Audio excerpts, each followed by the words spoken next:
विजय तिलक की महा coverage ABP Ganga पर लगातार जारी है। यूपी में 16 जिलों की 59 सीटों पर मतदान जारी है और बड़ी खबर यह है कि तीसरे चरण में वोटिंग के 6 घंटे अब पूरे हो गए हैं। बूथ के बाहर वोटर्स की लंबी लंबी कतारें अब दिख रही हैं। 6 घंटे पूरे हो चुके हैं।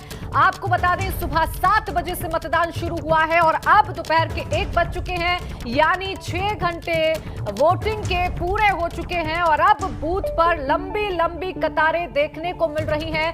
मतदान करने के लिए जो वोटर्स हैं वो अपने घरों से बाहर निकल रहे हैं।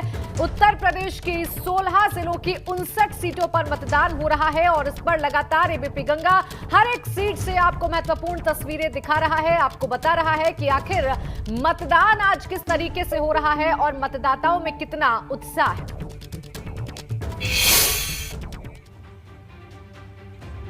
और आइए आज के मतदान की कुछ और तस्वीरें आपके सामने रखते हैं, आपको बताते हैं कि किस तरीके से मतदान हो रहा है।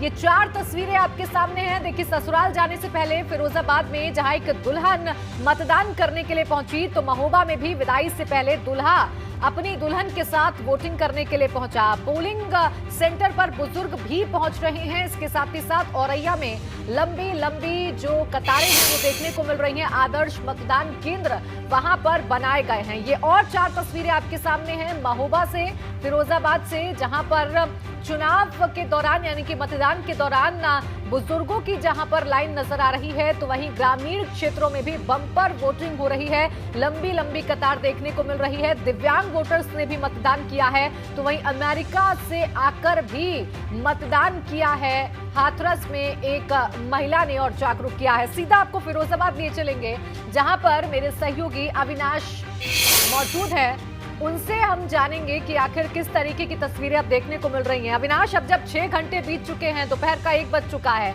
क्या तस्वीरें हैं मतदान केंद्रों से? जिनको प्राची अगर बात करें तो फिरोजाबाद में लगभग 30% के ऊपर मतदान हो चुका है। एक बार तस्वीरें आपको यहाँ से दिखानी चाहेंगे। देखिए कितनी लंबी लाइनें अभी भी यहाँ पे लगी हुई है। चूंकि अगर बात करें तो 1 बजे के ऊपर का समय हो चुका है और यहाँ पे तमाम सारे मतदाता, जबकि यहाँ पे कई सारे पोलिंग सेंटर बनाए गए और यहाँ पर सभी पोलिंग सेंटर पे तमाम सारे मतदाता यहाँ पे लगे हुए लाइन पे और अपना मत डालने के लिए आए हैं। इन्हीं लोगों से बातचीत करेंगे और जानेंगे कि आखिर इन लोगों के क्या मुद्दे। आप लोग बताइए, आप लोग यहाँ मतदान करने आए हैं, क्या कुछ मुद्दे हैं आप लोगों, किन मुद्दों पर आप लोग मतदान कर रहे हैं? महंगाई, बेरोजगारी, यही मुद्दे हैं। विकास मुद्दों पर आप लोग वोट जी। और भी तमाम लोगों से बात की। आप पहली बार वोट डालने आए हैं? दूसरी बार डाले हैं। आपके क्या मुद्दे रहे? चूंकि आप युवा हैं, युवाओं की काफ़ी बात हो रही है इस चुनाव में, तो आप लोग के क्या मुद्दे हैं इस बार?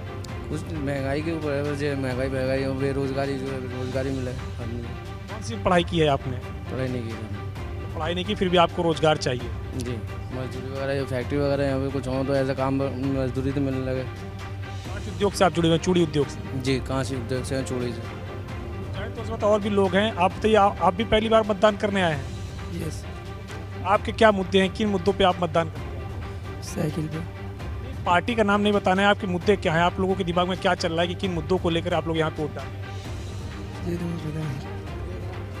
देखिए, ये छोटे बच्चे को भी लेकर आए हैं। आप लोग बताइए कि आप अपने छोटे बेटे को लेकर आए हैं, किस तरीके से यहाँ पे आप लोग मतदान करने के लिए? ठीक है, देखिए कुछ वोटर्स हैं जो वोकल हैं, अपनी बात कह रहे हैं, अपने मुद्दे बता रहे हैं, लेकिन कुछ वोटर्स ऐसे भी हैं जो उनके मन में क्या है वो बता नहीं रहे हैं। हम कासगंज का रुख करेंगे। शक्ति वहां से लगातार सुबह से एक तस्वीर हम तक पहुंचा रहे हैं। शक्ति, अभी फिलहाल क्या अपडेट्स है आपके पास? कासगंज में कितना प्रतिशत हो गया मतदान और क्या तस्वीरें हैं मतदान केंद्रों की? जी देखिए, अगर बात की जाए कासगंज की, तो कासगंज में नहीं, अब इस समय हम एटा में हैं। हम कासगंज के बाद एटा में आ गए हैं और एटा में लगातार जो अधिकारी हैं वो इस समय भ्रमणशील हैं और हमारे साथ बात करने के लिए रेंज के डीआईजी हैं दीपक कुमार। हम उनसे बात करते हैं और उन्हीं से ही जानते हैं कि यहाँ सुरक्षा व्यवस्था को लेकर अभी क्या चल रहा है। सर, आपसे जानना चाहेंगे सुरक्षा व्यवस्था को लेकर और वोट परसेंटेज अगर मालूम हो तो आप। देखिए, हमारे यहाँ इस पूरे कमिश्नरी में 3 जगह पर चुनाव हो रहे हैं, 3 जनपद में, एटा में, कासगंज में और हाथरस में। इन तीनों जनपदों का सुबह से हमारे द्वारा भ्रमण किया गया है। करीब 8 विधानसभा के द्वारा भ्रमण किया गया और सभी जगह अभी तक जो चुनाव हुए हैं पूरी तरह से सुचारू तरीके से, स्वतंत्र, निष्पक्ष और भारत निर्वाचन आयोग के जो गाइडलाइंस हैं उसके अनुसार हुए हैं। अलीगंज की जो हमारी विधानसभा और पटियाली है, ये थोड़ी टफ मानी जाती है पहले से ही, तो उसको लेकर के पुलिस पूरी तरह से संवेदनशील रही और हमारे डीएम और एसपी अलीगंज में ही कैंप किए हुए हैं।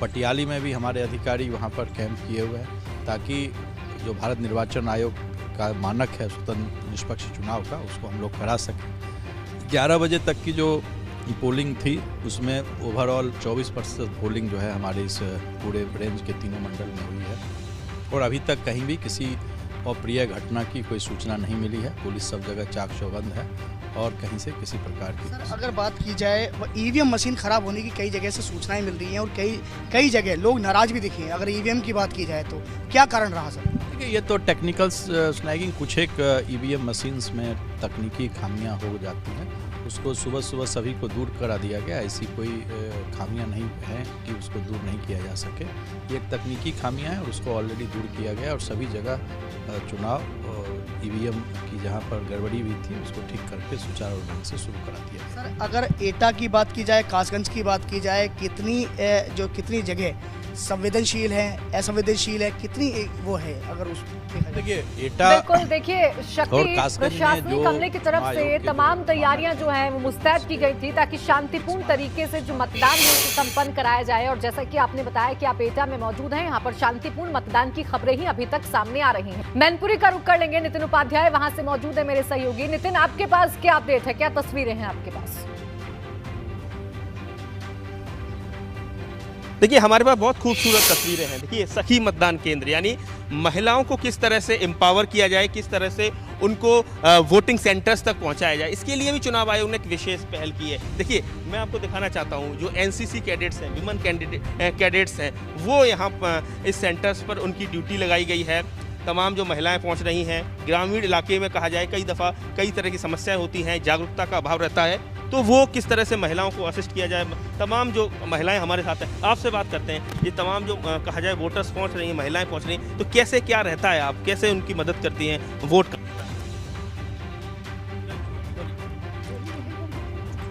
आप बोलिए, आप बताइए किस तरह। हम मदद करते हैं, जैसे कोई अपाहिज है तो उसकी मदद पकड़ के उसको फंडामेंटल राइट्स है तो उसको वोट डालने में मदद करवा रहे हैं, उसे अंदर तक पहुंचा रहे हैं। नाम दिया गया सखी मतदान केंद्र, यानी सखी यानी फीमेल फेमिनिज्म को रिफ्लेक्ट करता हुआ ये पूरा केंद्र बनाया गया है। Yes sir.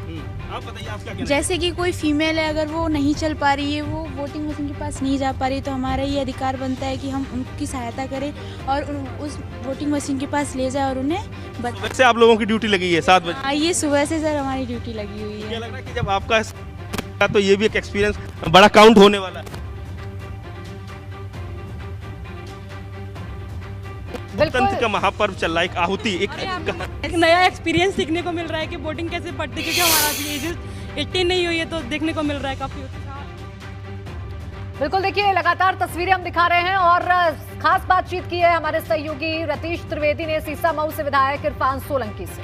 दिखा दिया आपने, फिंगर भी दिखा दिया आपने, वोट डाल दिया है। चुनाव के बारे में बताइए कि चुनाव कैसा चल रहा है? इंशाअल्लाह रहमान हम जीत की ओर बढ़ रहे हैं। 6ठी बार सीसामऊ विधानसभा में साइकिल का परचम लहराने जा रहे हैं। उस मालिक का करम है, हमें हिंदू भाई मुसलमान भाई सब एक साथ मिलकर एक नया इतिहास रचे। मैंने आपसे इससे पहले भी कहा था कि हम लोग वो हैं जो इतिहास रचने वालों में से, और मैं बधाई देता हूँ मेरे क्षेत्र की जनता को जिन्होंने अखिलेश यादव जी पे, समाजवादी पार्टी में, और फिर मेरे ऊपर भरोसा करा। अभी 12 बजे हैं और अभी के रुझान ये है कि इंशाल्लाह हम सबसे आगे चलें। वैसे आप क्षेत्र में दौरा कर रहे हैं, लगातार घूम रहे हैं, क्षेत्र की जनता से बातचीत भी कर रहे हैं, क्या मुद्दे निकल करके आ रहे हैं आज मतदान के दिन? लोग जो अमूमन होता है, पर आज थोड़ा ये लग रहा है कि पहले से लोग ज़्यादा जागरूक हैं, वोट ज़्यादा डाल रहे हैं। माशाल्लाह मौसम भी अच्छा है, इसका भी अफेद है कि आदमी ठीक है।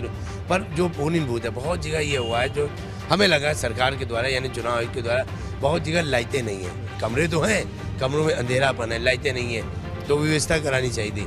अब मान लीजिए अगर हम कराते हैं तो फिर आदमी कहेगा, आप समझ सकते हैं। तो अब उसमें ये अब जो आदमी मतलब वो भी तो इंसान है, अब वो मिलाएगा एक ही चीज़, अल्लाह न करे उससे चूक हो जाए क्योंकि पकड़ उसकी होगी, तो इसमें टाइम बहुत है। अच्छा जो बाहर आया हुआ है, घंटों से खड़ा हुआ है, हम भी आप भी हो, तो उसको ये लगता है कि अंदर कुछ नहीं हो रहा। तो सिक्के के दो पहलू हैं, पहली बात। दूसरी बात, बोतल इसमें नाम भी बहुत से कटे हुए हैं, बहुत सिल्ली सिकाइब हैं, पर जो है उसी में संतुष्ट हैं और इंशाल्लाह उसी में जीत के दिखाएंगे। कांग्रेस के राष्ट्रीय सचिव हैं अजय कपूर, उन्होंने आरोप लगाया कि जो प्रत्याशी किदवई नगर में उनके सामने हैं वो लगातार पुलिस प्रशासन पर दबाव बना रहे हैं। क्या इस तरीके की चीज़ें आप भी देख रहे हैं अपने क्षेत्र में? देखिए हमारे वहाँ जनता जो है चुनाव अपने हाथ में ले चुकी है।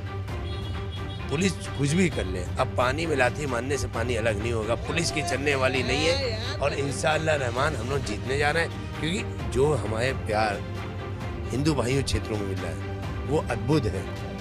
मुसलमान भाई तो हमारे साथ था ही है, उन्होंने कांग्रेस को नकार दिया, पर हमारे हिंदू भाइयों ने बीजेपी को नकार दिया और अब हम एक साथ आ गए। आखिरी सवाल आपसे ये कि परसेंटेज ऑफ वोटिंग काफ़ी कम दिख रहा है। पिछले 4 घंटे जो शुरुआती है उसमें 16 पॉइंट समथिंग यानी 16% से कुछ ज़्यादा हुआ है। 17 समझ लें। तो ये बताइए कि क्या अपील करेंगे, क्योंकि अभी भी काफ़ी वक्त बचा है। बिल्कुल है, वोट करना चाहिए और आप सब निकलिए। अगर आप अभी चलाएं तो मेरा तो फर्ज भी है कि आप सब निकलिए, देश हित में निकलिए, प्रदेश हित में निकलिए, शहर के निकलिए, क्योंकि आपका एक एक वोट आने वाली सरकार को बहुत बड़ी ताकत देगा और बहुत बड़ी चुनौती भी देने जा रहा है। क्योंकि अगर आप अखिलेश जी के साथ जाएंगे इंशाल्लाह, मुझे पूरी उम्मीद है, तो हमें ताकत मिलेगी, जनता हमारे साथ है और आप उनको जो जा रहे हैं, जो चले गए हैं लगभग, उनको ताता अच्छी तरह से कर पाएंगे। इरफान सोलंकी अपनी बात को करते हुए और कहते हुए कि क्षेत्र की जनता उनके साथ है और बिल्कुल रतीश, देखिए चिंता में उसे फिलहाल सपा के प्रत्याशी भी हैं इरफान सोलंकी, जो बता रहे थे कि किस तरीके से उन्हें अपनी जीत को लेकर पूरी तरीके से उम्मीदें हैं। अब सीधा हमीरपुर लिए चलेंगे, जहां पर विकास मेरे सहयोगी मौजूद हैं। विकास, हमीरपुर के पोलिंग बूथ से क्या तस्वीरें सामने आ रही हैं, दर्शकों को दिखाइए और मतदाताओं से भी बात करिए।